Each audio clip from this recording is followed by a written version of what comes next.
Quickly, while editing this video, Watcher just posted an update to everything I'm covering in this video. So I'm going to play the original video, and at the end, I'm going to go through everything they talked about in the update as well. So yeah, I just wanted to make that known in case it's a little confusing. But let's get back to the original video. These YouTubers might have just ruined their careers because they thought they were more popular than they actually are, which has led to them losing thousands of viewers by the day. I'm gonna be honest with you, I've never heard of the Watcher's YouTube channel before everybody started talking about this crazy decision, but I will say I did recognize two of the guys because they're from a video from a long time ago that I thought was pretty funny. Goat man, I'm dancing on your bridge. It's my bridge now.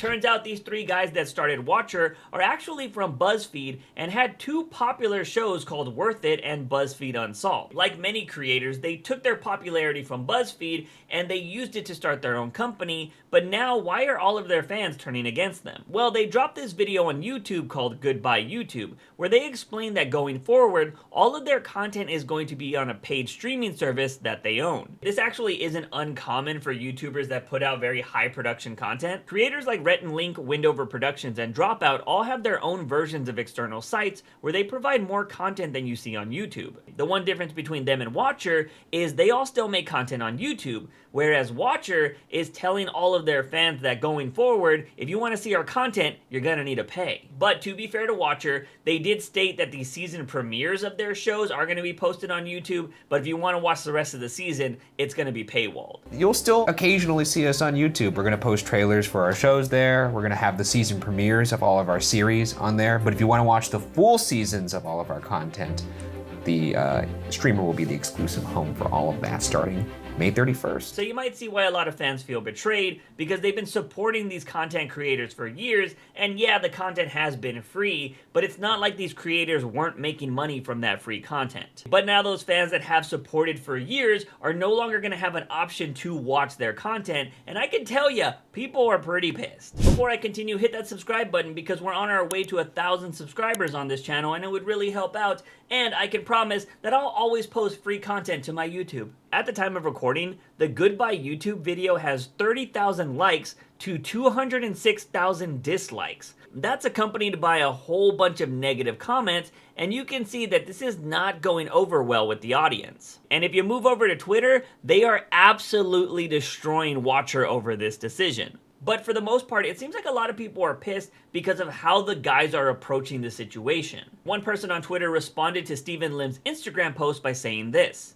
"Okay, I'm sorry to continue talking about this, but for those who want to continue watching, feels spiteful and weird for me because we all want to continue watching, but we can't all afford it. I don't know, the phrasing of this feels weird." It also seems like other people involved with the guys from Watcher are starting to defend their decision, but they're missing the point on why people are pissed. Sarah Rubin said, "I get people don't like to pay for things that were once free, but paying people fairly and making a survivable living wage while making cool things is hard, even with ads. I think what the fellows are cooking up will be well worth it, to be honest." Now, I get what Sarah's trying to say here, but sadly, it comes off like she thinks that everyone can easily afford $6 a month to pay for content that was normally free. Look, I'm a content creator myself, so I know how hard it is to post free content and not make any money from it. So I totally agree with the idea that creators should be able to make money for the content they create. But I also know that putting content behind a paywall isn't the only way to make money, and there should always be an option for viewers to be able to support creators without having to pay for it. Now, I am going to go more in depth on this later in the video. One thing people pointed out was that one of the new shows that's going to be on the streaming service is a new variation of an old show where Stephen Lim would eat fancy foods. Now, I looked into the show and it's called Worth It, and it seemed to be pretty popular because it ran for 12 seasons. And it would only make sense that if you had a popular show back in the day, you would want to try to revive that to hopefully bring back that old audience, and that would be really good for a new streaming service. But there's one big problem with that. Worth It was originally posted online for people to watch on YouTube. So why would an audience that used to watch the show for free now want to pay for a new version of that show? On top of that, it just doesn't look great optics-wise that you're going to be having people pay to watch a show where you eat expensive food. With everyone currently trashing Watcher all over the place, there is a bit of misinformation I want to clear up, because a lot of people think that Watcher is going to take all of its old YouTube content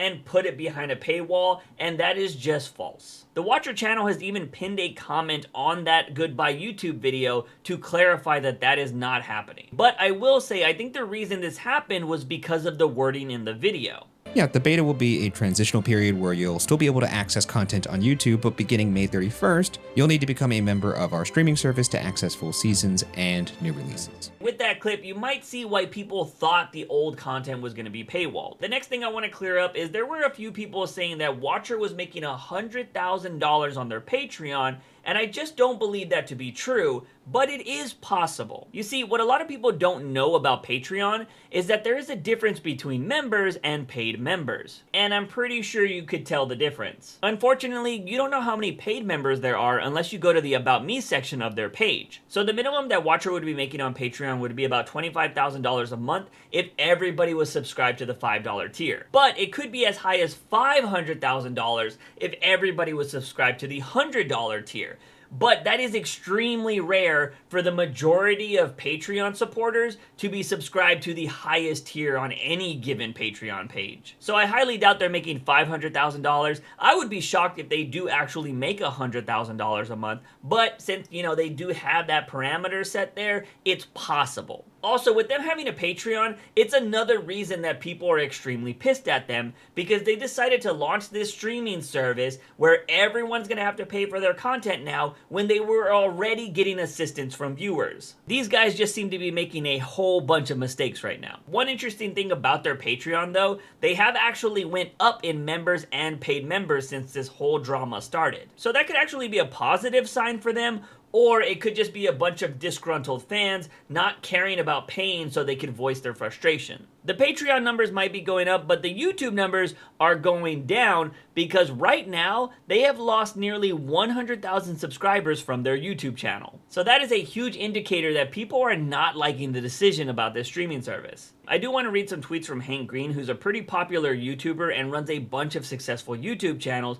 because he had some opinions on this matter. The thing you gotta know about YouTubers being hungry to have an ad subscription service is that the ad-supported business is very hard and getting harder for anyone who isn't just a 1 or 2 person team. Nebula and Dropout have carved out a path forward, and it's very appealing. Nebula is amazing because it has a lot of creators in one place. That is so hard to balance, and honestly, I don't know how they do it. If a bunch of folks like Watcher went in to create a service together, that I think could be so powerful. Hank did have a few more tweets, but it was more about how he runs stuff on his end. But the biggest thing I wanted to talk about was him mentioning Nebula and Dropout, because I'm actually somebody who personally subscribes to Nebula to watch a show called Jetlag. I started watching this show because a creator by the name of Ludwig would react to it, but at the end of every episode, they would promote Nebula and mention how you could watch the next episode right now. So basically on Nebula, you were getting the episodes of the show 1 week in advance. But on top of that, like Hank mentioned, Nebula isn't just one creator. It's a whole bunch of different YouTubers that have come together to put content on this website. You can kind of think of Nebula as like a YouTube without restrictions. Like,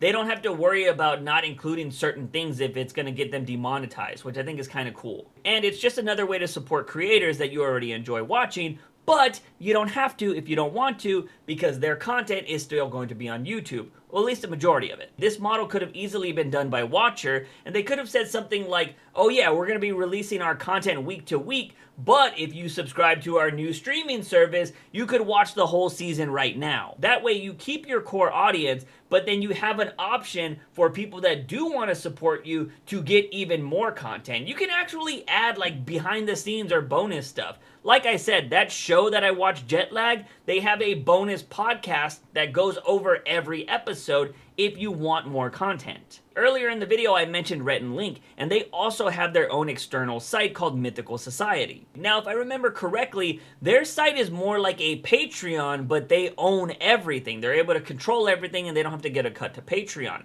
So, if the Watchers wanted to do something similar to that, they could, avoid Patreon since they already have one, and just make a site that has tiers to where they can provide that kind of content for their members and get all of the money. But again, with Rhett and Link, even though they have that external site, they're still putting out 5 videos a week on their YouTube channel. Hank and a lot of people also mentioned Dropout, and I'll be honest, I had no idea what Dropout was, but when I looked into it, I had totally seen their content before. But the crazy thing I found out about Dropout was they used to be College Humor, meaning they were extremely popular back in the day. So I'm not surprised that College Humor was able to make a streaming service that has become very successful. Now, it's possible that the Watcher Boys thought they could be like Dropout because they have the old BuzzFeed connection, but I have to say, after looking at their YouTube views for the last few months, thinking you could launch a paywalled streaming service is a pretty bold move. It's a bold strategy, Cotton. Let's see if it pays off for him. But I want to end this video with a comment that I think sums up a lot of viewers' feelings regarding this whole situation. The problem with this isn't just that they're paywalling their stuff, it's the why that really made this sting.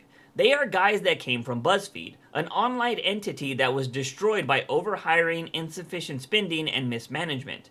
They have over 20 employees in a massive office space in one of the most expensive cities on Earth, all to make shows that are literally two guys in a room goofing off the vast majority of the time. They mismanaged their business, and instead of sucking it up and admitting that they didn't learn their lesson from BuzzFeed and downsizing, they decided to paywall all of their content after having a Patreon, AdSense, a merch store, live events, and literal 5-minute ad reads every video. Rather than accept the obvious conclusion, which is they need to completely rethink their business model, they keep asking the audience to enable them. If I've learned anything from my time on the internet, it's that you don't turn your back on the people that got you to the mountaintop. That doesn't mean you do everything they say, but you should never put them in a situation where they have to choose between you and something else. But I think I speak for a lot of Watcher fans out there today when I say the boys might just be the new Goatman. Fuck you, Goatman! Okay, so now for the update that the Watcher Boys actually posted. And it's what you would think. They're walking everything back. They're still going to be doing the streaming service, but now, kind of like what I mentioned, they're going to do the thing where if you subscribe, you get the content early. Now, they're doing what I think is kind of a good model, is they're doing it a month in advance. So, like, it's actually kind of a good thing. If you want to see their content, a month in advance is a good amount of time and kind of makes the streaming service feel a bit worth it. As I mentioned before, I'm subscribed to Nebula, and that is a week in advance, and I still even think that was worth it. So yeah, there's going to be some big changes there, but the content will still be available on YouTube, which is kind of the biggest thing people were really upset about. That right there, I think, is the most important information because obviously they started on YouTube, or I should say they were popular on YouTube, and then they, grew so fast and they've been able to have their careers on YouTube.